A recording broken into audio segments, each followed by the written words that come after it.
Olá, olá, bem-vindos a mais um vídeo aqui. Hoje a gente trouxe um neurologista, livre docente. Para quem não sabe, eu não sabia. Um livre docente é um cargo, vamos falar assim, é uma posição acima de um pós-doutor. Então a gente está falando de uma autoridade aqui em neurologia e neurociência do Brasil.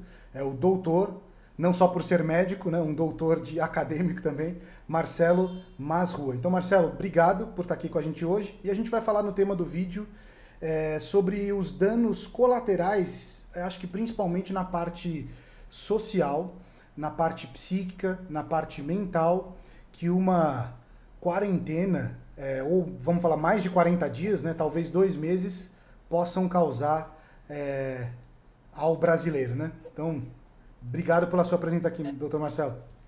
Eu que agradeço, Lincoln. É um prazer estar falando com você e com a sua audiência, né? E realmente os efeitos são bastante sérios, bastante negativos, né? E a gente tem que se preocupar com o que está por vir aí em termos de saúde mental. Tá certo. Bom, eu vou começar, vou fazer algumas perguntas, eu separei, depois a gente complementa com alguma coisa, mas a primeira pergunta que eu queria fazer é: todos nós já sabemos que temos de ficar em quarentena, então não é mais uma escolha, né? É uma ordem do governo, é uma ordem da prefeitura, assim, a gente pode concordar ou não, mas neste momento é a única escolha. E quais danos você acha que isso pode causar em famílias e em pessoas, principalmente para o brasileiro, que é um povo que é mais social quando comparado até com o europeu, com o inglês, com o alemão, com o japonês, com esses, a gente é mais social. O que você acha que quais danos a gente pode causar na sociedade fazendo ela ficar em casa dessa maneira?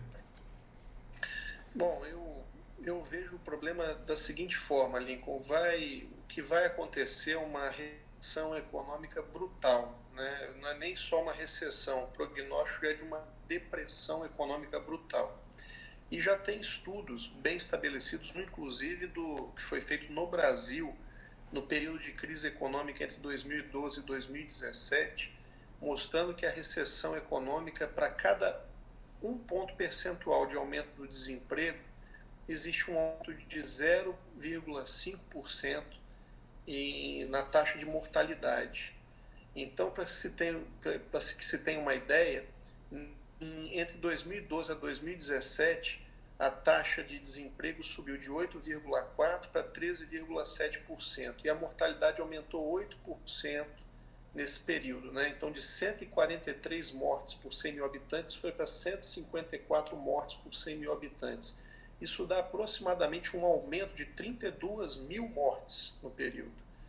E aqui eu estou colocando mortes das mais diferentes causas, mas quando a gente fala especificamente de saúde mental, a gente está dizendo que há sim aumento de mortes por suicídio, por abuso de drogas, uso de drogas ilícitas, por abuso de álcool.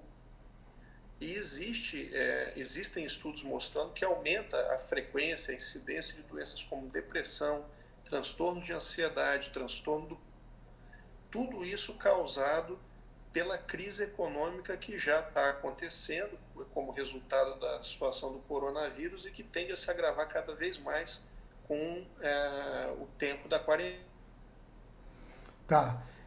Bom, é interessante saber que até tem dados de uma pesquisa já feita no Brasil, né?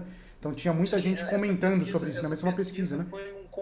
Essa pesquisa foi um consórcio de pesquisadores brasileiros e ingleses, e ela está publicada no Lancet, que é uma das revistas de medicina mais prestigiadas do mundo.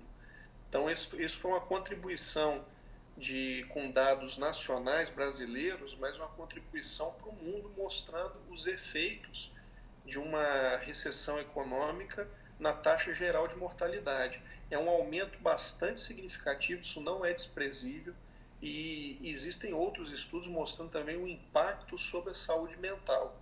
Então, esse impacto também é bastante significativo, tanto em custos diretos quanto indiretos e nas vidas, né, com relação a óbitos. Tá. E, bom, interessante. O que o Estado ou você poderia recomendar, o que o Estado poderia fazer para essas pessoas nesse caso? Porque a gente está falando de potenciais, né? Tem vários, não tem um número certo, mas vamos colocar de 5 a 10 mil óbitos pelo coronavírus, mas se isso realmente aumentar nessa proporção, a gente está falando de pelo menos mais 40, 50 mil mortes, baseado nesse estudo de mortes indiretas, vamos falar assim, da taxa de mortalidade. O que você acha que o Estado ou você recomendaria para a parte de doenças mentais ou de outros casos, vamos falar assim? O que a gente fica muito preocupado é que o efeito econômico vai ser devastador e vai se prolongar por muitos anos. E quando a gente fala efeito econômico, parece que muita gente que não entende acha que a gente está se preocupando com dinheiro. Não é isso, é com a vida das pessoas realmente. A vida do pobre que não tem dinheiro para colocar comida ali na mesa do filho e que uma pessoa em desespero pode se matar por conta disso. Quer dizer, nós estamos nos preocupando com as pessoas mesmo, a economia. Isso é indissociável uma coisa da outra. E do ponto de vista de saúde mental, é bastante deletério. Então, a única coisa que eu posso recomendar, no caso, mas é mais um desejo, né, porque essa situação realmente é uma situação terrível, é que ela acabe o quanto antes. Quer dizer, quando as nossas autoridades sanitárias entenderem que é a hora de suspender a quarentena, por conta das recomendações que sejam feitas, enfim, não vou entrar aqui propriamente no mérito do período que deve ser feito, mas quando antes puder suspender para que a economia volte realmente a funcionar de forma adequada, a gente vai estar salvando vidas também. A gente vai estar diminuindo o impacto em saúde mental e salvando vidas. Bom, doutor, você falou para não mencionar, mas acho que a gente tem que falar, né? Todo mundo está falando do achatamento da curva. Eu acho que esse é um argumento que todos já sabem esse termo. E assim, o próprio Ministério da Saúde, o Mandetta, ele afirmou que isso deve se estender por no mínimo 3 meses, né, essa quarentena. E enquanto isso, né, os estudos da JP Morgan falaram que os negócios não sobreviveriam mais de 30 dias. Então a gente está num dilema que deve ser resolvido em um pouco mais de 30 dias e um pouco menos de 3 meses. Tem que achar um meio termo disso, né? O que você acha que poderia ser feito? Você, depois de um tempo, você acha que pode ser o isolamento vertical uma prática? O que você vê? A sua opinião pessoal, né, de como médico e a sua análise. A opinião pessoal é que realmente tem que se encontrar o meio termo, e na minha opinião o meio termo é o isolamento vertical. Como o ministro Mandetta já enfatizou, pode haver momentos em que se recomende o isolamento total horizontal, depois se volte para o vertical e vá nessa dança. Mas o que eu não tenho dúvida é que não dá para manter o isolamento horizontal por muito tempo, porque o remédio vai ser muito pior do que a doença. Na tentativa de matar o carrapato, vão matar a vaca. Então, a situação é difícil, ninguém nega isso. Agora, se você não fizer nada, não isolar, a letalidade da doença é muito grande, a mortalidade vai ser muito elevada. Se você fizer o isolamento horizontal de forma prolongada, como está sendo feito, na minha visão, e não só na minha visão, mas de muitos outros pesquisadores, você vai estar adiando o problema, porque vai ter outras ondas. Na hora que você soltar a população, na hora que você liberar a população, vai ter outras ondas de contaminação. Então você está restringindo o problema. Então, na minha visão, o ideal seria fazer o isolamento por grupos de risco, permitindo a criação da chamada imunidade de rebanho ou de grupo. E os mais jovens, ao se contaminar, eles levariam progressivamente a uma imunidade de grupo que faria com que o vírus parasse de circular. Em que momento esse isolamento vertical vai ser implementado, isso ainda vai ser decidido aí pelas autoridades, mas eu não tenho dúvida que essa é a melhor saída, e não é só na minha opinião, na opinião de vários outros pesquisadores. Eu acho que as pessoas têm que parar de ficar discutindo com o fígado, falar assim, você quer que os outros morram? Não é isso. A gente quer a melhor solução para esse problema que foi criado, esse problema que existe. E na realidade, quando a gente fala em proteger a economia, a gente está pensando justo em proteger a vida das pessoas. Bom, você tocou num ponto, e eu acho que tem até rumores que o Brasil está fazendo essa quarentena forçada para preparar o sistema de saúde nesse tempo, né? Até mencionado pelo próprio Paulo Guedes, ele afirma que a gente precisaria ter um input de mais de 1.400, né? Pelo menos 1.400 respiradores por semana para a gente conseguir aguentar o pico, né? A nossa produção era de 250 peças nacionais, de peças nacionais por semana, e já fizeram medidas para conseguir chegar a 1.000 peças por semana. Então vai ficar um gap aí de 400 respiradores, o que os produtos importados devem suprir isso.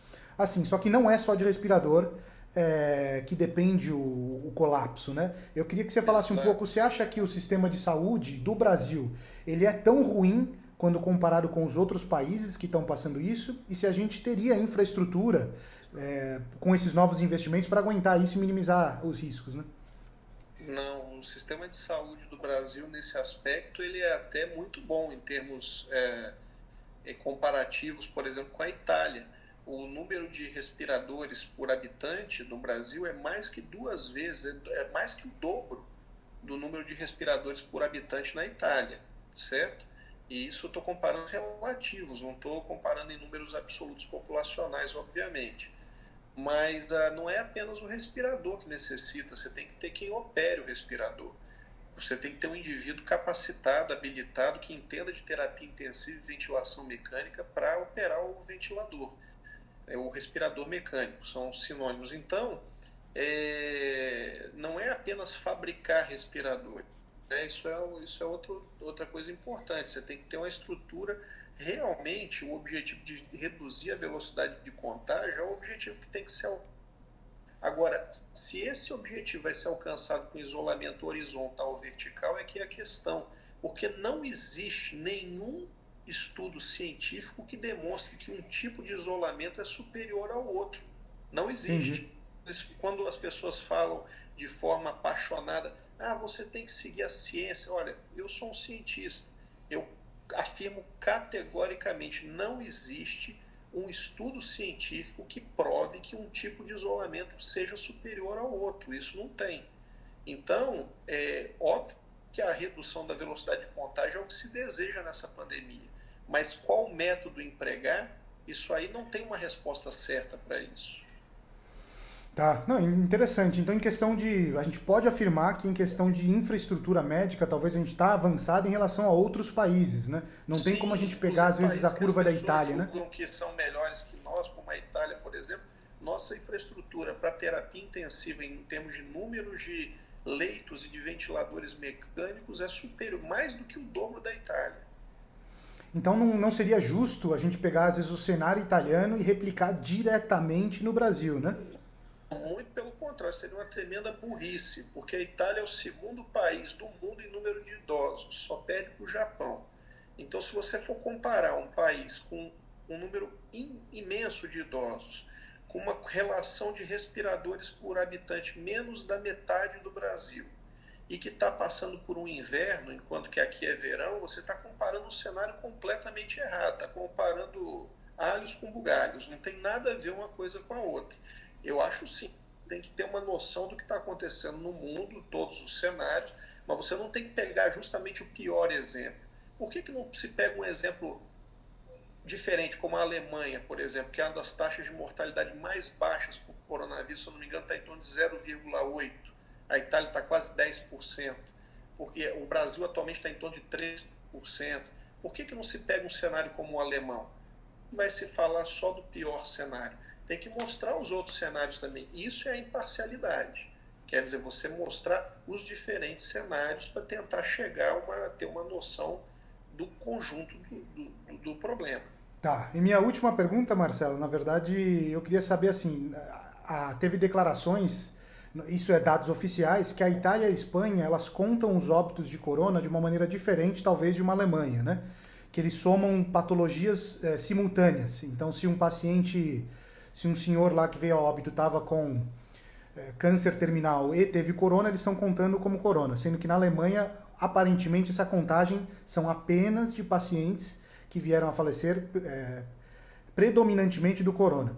Você acha que existe uma contagem, um padrão médico, ou você pode contar dos dois jeitos, dependendo da maneira que você quer apresentar? Como é que você vê isso, né?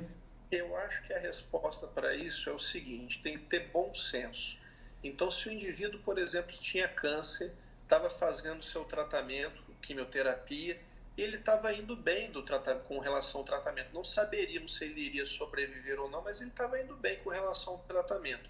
e de repente ele pega uma infecção pelo Covid-19, fica grave, entra em insuficiência respiratória e morre, não tenho dúvida que o Covid-19 é o elemento que levou à morte desse indivíduo e que o câncer é apenas um facilitador para que as coisas complicadas aconteçam.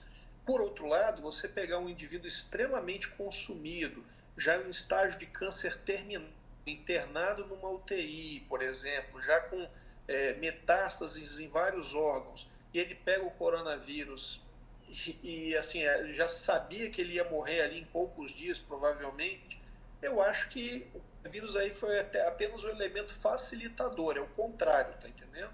Então tem que haver bom senso, né? A gente costuma estar vendo até algumas piadas aí na internet que o sujeito bateu de carro, morreu de coronavírus. Isso aí, claro, é o extremo do absurdo, né? Não se pode contabilizar uma morte dessa por acidente de trânsito, mesmo que o cara tenha testado Covid-19, como morte por... Mas também, nem todos os pacientes que estão dentro do hospital e que eventualmente adquirirem o coronavírus, ele vai ser a causa mortis, a causa que levou efetivamente ao óbito. Tá bom. Bom, doutor Marcelo, muito obrigado. Eu acho que vai esclareceu muita gente. Vão ter algumas perguntas e eu vou fazer o seguinte: quem deixar os comentários aqui, talvez na semana que vem a gente responda alguns comentários, eu te envio você no seu tempo e a gente pode gravar algumas vídeo-respostas de comentário depois. Eu agradeço mais uma vez o convite e queria passar uma última mensagem que é assim, da nossa profissão, muitas vezes a gente lida com situações de decisões muito difíceis, decisões extremas. E os cirurgiões, por exemplo, estão muito acostumados a isso. Situações em que você pensa assim, eu não vou tratar esse paciente porque o meu tratamento vai ser pior do que a doença. Neurocirurgiões, por exemplo, lidam com isso praticamente diariamente.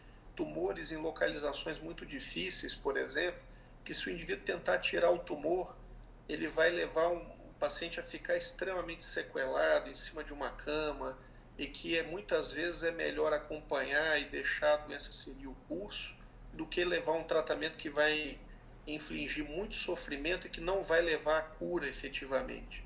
Então, essas decisões médicas individuais, que obviamente nós compartilhamos sempre com a família, a gente não toma essas decisões sozinhos, agora elas estão sendo colocadas do ponto de vista populacional. A gente não pode, como médico, agir de forma irresponsável e gerar um tipo de tratamento que leve a uma repercussão pior do que o nosso tratamento, do que a doença efetivamente nesse momento. Então, repito, não estou aqui dizendo neste momento qual deva ser o isolamento, embora acredite que o isolamento vertical seja melhor, mas que é ter muito cuidado enquanto médico para não errar na dose do remédio, isso eu não tenho dúvida. Muito bem colocado, ótima metáfora. Eu acho que todo mundo entendeu o recado aí, doutor Marcelo. Então, muito obrigado. Pessoal, podem deixar os comentários se estiverem com dúvidas aqui, que a gente vai procurar responder para vocês. Obrigado. Eu agradeço. Um abraço.